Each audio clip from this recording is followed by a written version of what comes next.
And that is where we say anybody who has that star of initiation on their head should come to the source.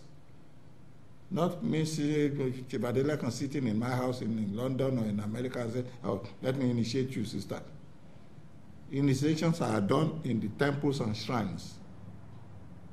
And as I was telling you yesterday, we've been trying to make modifications to initiations right now. Because a lot of people say, oh, if you go there, do they use human sacrifice? Do they kill you? You see them killing somebody?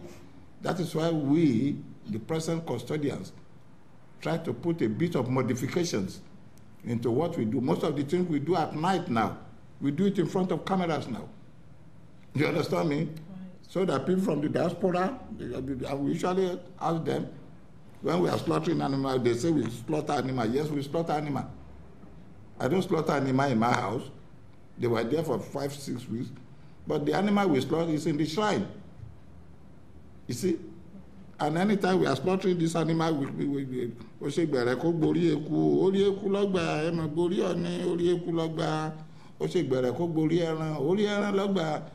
we are sacrificing this animal, not human being.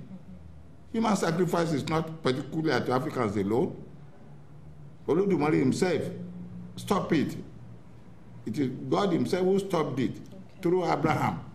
And since then, nobody has ever done it. The only initiation we don't do in open now is women initiation. Because if you are to be initiated, or any woman is to be initiated there, she will be handed, after we do the reading for her, in the open, and it can be filmed. But when the actual initiation is going to take place, we will hand over her to the women who are taking her to where? Because it's against our tradition for me now to say, because I want to initiate you, come and expose yourself before me. It's never done.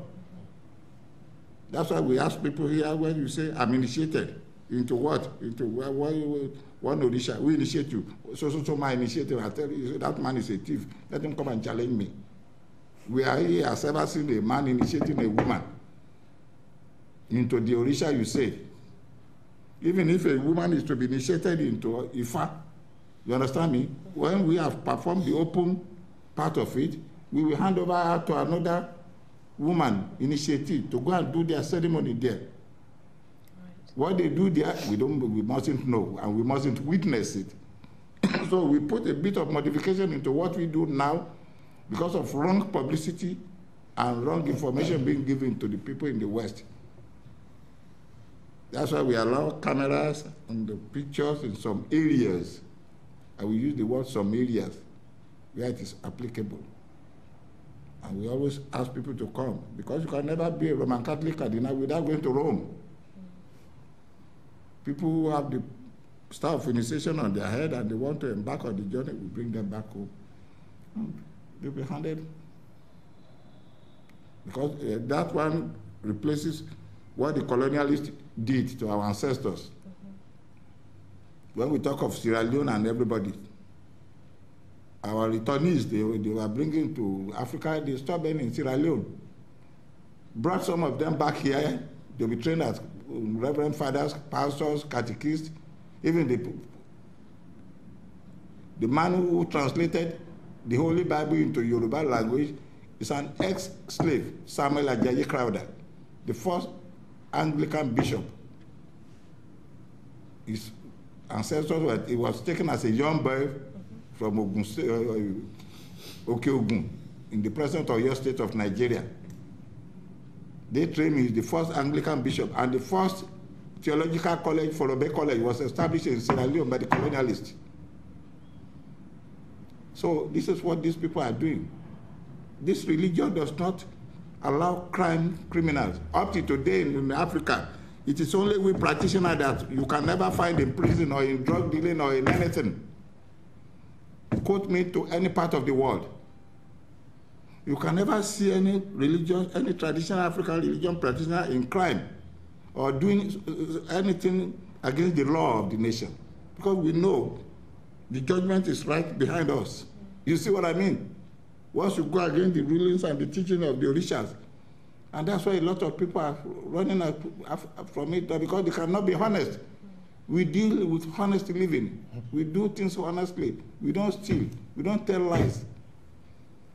Because we know that any mistake we make is against the belief of the ancestors, and they are there to punish us. So this is where the message of the initiatives, and they will always be told, you are going back, go and be a good ambassador of this religion. Live clean lives, do clean things, and let the world know you a practitioner of this religion in a honest way. Okay. As we know, what happens is generally if someone does slip from the path, they become the representative of everything. There have been many Christians who have been liars, thieves, cheats, but true Christians, true believers are going to turn around and say, well, these guys are not.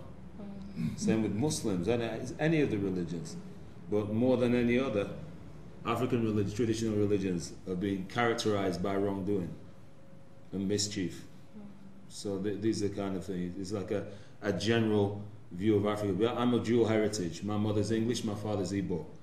So therefore, I was taught to revere my English side, but my Igbo side is always believed to be lesser than. But as I got older, I started to ask questions about this culture and the way that it treats and tells misinformation about other cultures. And so by doing that, my search, it means I've uncovered a lot of information, and I also have to do checks and balances.